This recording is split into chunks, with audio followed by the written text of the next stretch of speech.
তো আমাদের এলাকাতেও এরকম এক মাজার আছে।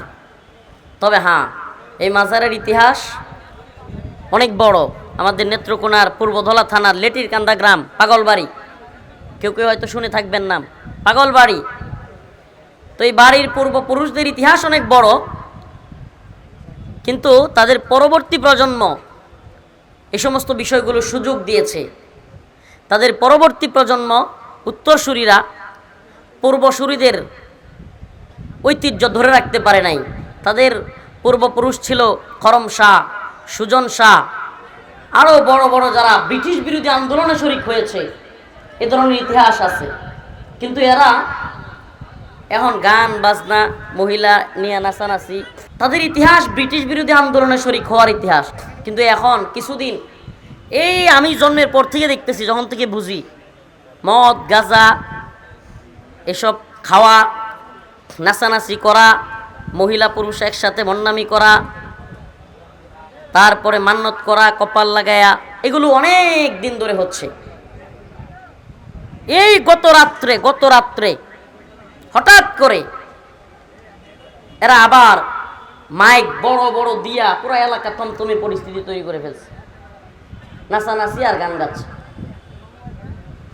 তো এমত অবস্থায় আমার কাছে ফোন আসছে যে হুজুর, সারা দেশে মাজার ভাঙ্গে, সারা দেশে বন্ডদের গাজার আড্ডা নষ্ট করতেছে, আমরা কিছু করি, অনেকে ফোন দেয়। তা আমি বলছি, ভাই আমি এসব ভাঙাভাঙির পক্ষে না। বলে কেন হুজুর? আমি বলছি শুনেন, আমাদের প্রথম এবং প্রধান কাজ হলো ইআলায়ে কালিমাতুল্লাহ। প্রধান শত্রুদেরকে পরাজিত করতে পারলে সাপের মাথা আমেরিকা, ব্রিটেন কিংবা রাশিয়া যখন আফগানিস্তানে আফগান মুল্লাদের কাছে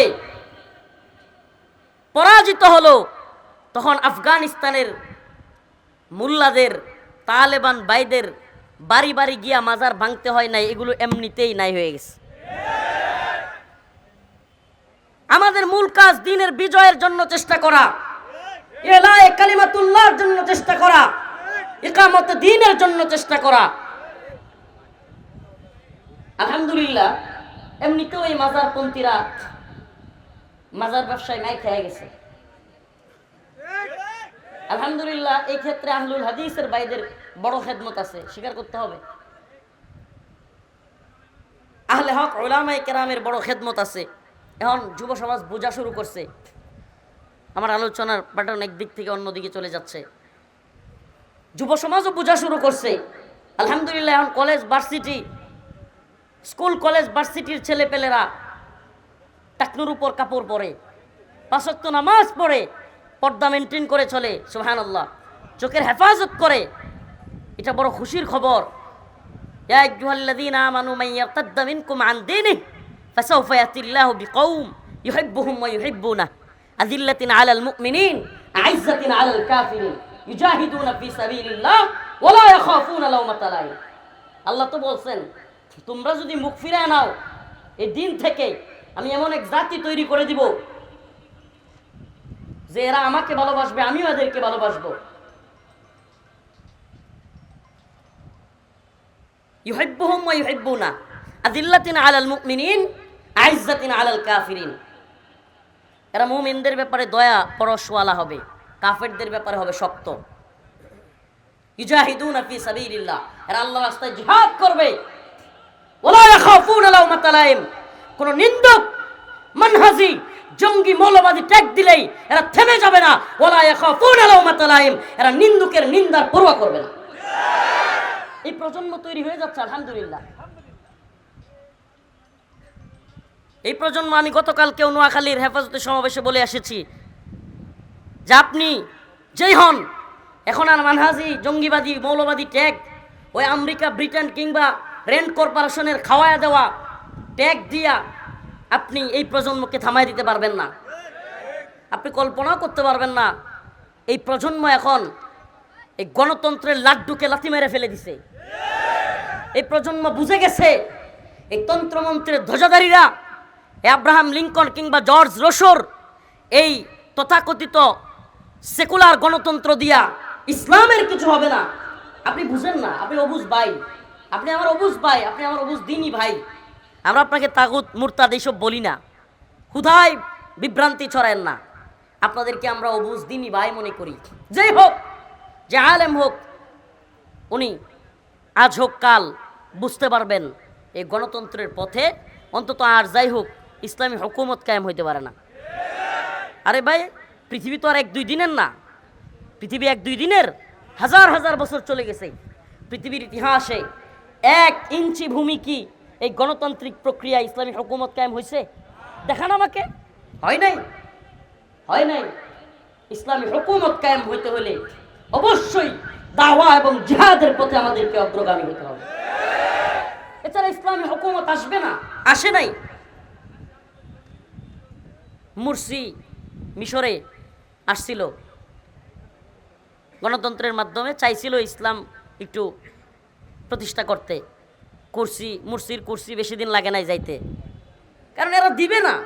আপনার কি মনে হয় এই আমলাতান্ত্রিক সিস্টেম, এই প্রশাসনিক সিস্টেম, যারা নিজেরা পর্দা করে না, বউদেরকে পর্দা করায় না, নাচ গান করে, যারা নিজেদের মধ্যে কোনো আমল নেই, আখলাক নেই, এই সিস্টেমের মধ্যে আপনি সরকার হয়ে গেলে ওরা আপনাকে মাইনা ফেলবে, আপনি ইসলামী শরিয়া প্রতিষ্ঠা করে ফেলবেন, পর্দাকে ফরজ করবেন, বাধ্যতামূলক করবেন, নামাজ বাধ্যতামূলক করবেন, আপনি হালাল হারাম বেঁচে খাওয়ার কথা বলবেন, সুদ ঘুষ সব বন্ধ করে দিবেন, আর এরা চুপ করে বসে থাকবে।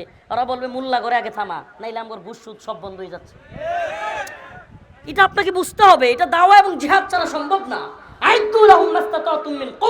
এ পথে আসলে স্বাভাবিকভাবে এখন মোল্লা তালেবানদের সামনে দাঁড়ানোর সাহস আছে? মদখুর, নেশাখুর, গাঁজাখুর কোনোটা ওনাদের সামনে দাঁড়াবে?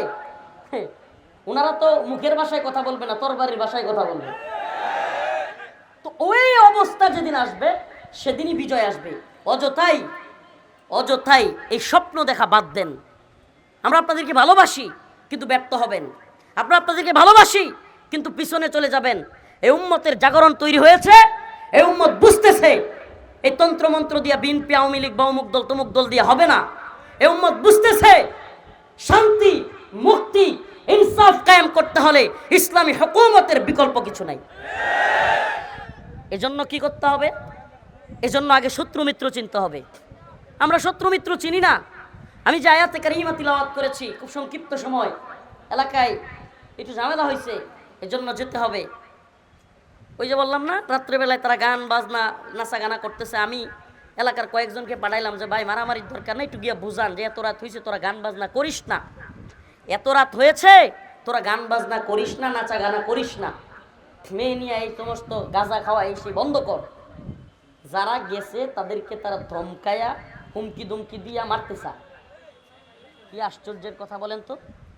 এজন্য আমি আগামীকাল বাদ জুমা এদের উদ্দেশ্যে পুরো আমার পূর্বতলা, দুবড়া থানা, দুর্গাপুর থানা, কয়েক থানায় এলান করে দিছি, প্রত্যেক মসজিদ থেকে জুমার নামাজের পরে আমার মাদ্রাসায় আসবেন। আমি এদের দৌরত্ব দেখতে চাই, এদের সাহস কত বড় এটা আমার দেখার আছে। পুরো পৃথিবীর ইতিহাসে নির্মম অত্যাচারী স্বৈরা শাসকদের মধ্যে আপনি যদি সিরিয়াল করেন, সিরিয়াল পুরো পৃথিবীর ইতিহাসে আপনি যদি সিরিয়াল করেন, তাদের কাজগুলো দেখে, তাদের ভয়াবহতা দেখে লিস্ট করতে চান, সেই লিস্টে এই বিগত ফ্যাসিস্ট স্বৈরাচার হাসিনা সরকারের নাম থাকবে। আপনি লিখে রাখেন। এত ভয়াবহ হাসিনারে আমরা টাইম দেই নাই, পাত্তা দেই নাই। আর কারো খাওয়ার টাইম আছে নাকি? পাত্তা দেওয়ার টাইম আছে? আমরা হাসিনা সরকার থাকতেই অনেকে অনেক উৎসাহী হয়েছে, মাশাআল্লাহ, অনেক খুশি হয়েছে, মনে হইতেছে দিনের বিজয় হয়ে গেছে, হাসিনা পতন হয়ে গেছে। মানে তাদের মধ্যে এমন একটা অবস্থা, ভয় আতঙ্ক তাদের থেকে কাইটা গেছে। আমার মধ্যে তেমন কিছু হয় নাই। স্বৈরাচারদের লিস্ট করলে পৃথিবীর ইতিহাসে আয়নাগর তৈরি করা, আয়নাগর তৈরি করা, শত শত আলেমকে একসাথে বন্দি করা এবং দেশে কথা বলতে না দেওয়া, এমন একটা নির্মম পরিস্থিতি তৈরি করার ইতিহাস যদি আপনি দেখেন, পুরো পৃথিবীতে সিরিয়াল করলে হাসিনার নাম থাকবে। থাকবে কি থাকবে না? সেই জালেমের বিরুদ্ধে শত শত দিন জেলখানায় থেকে, একদিন দুই দিন নয়, 1 মাস 2 মাস নয়, বছরকে বছর আমরা কারাগারে থেকেছি। তাদের বিরুদ্ধে কারাগার থেকে বেরিয়ে দিনকে দিন রিমান্ডের নির্যাতনের শিকার হয়েছি। আপনাদের এই কিশোরগঞ্জের কুখ্যাত সন্তান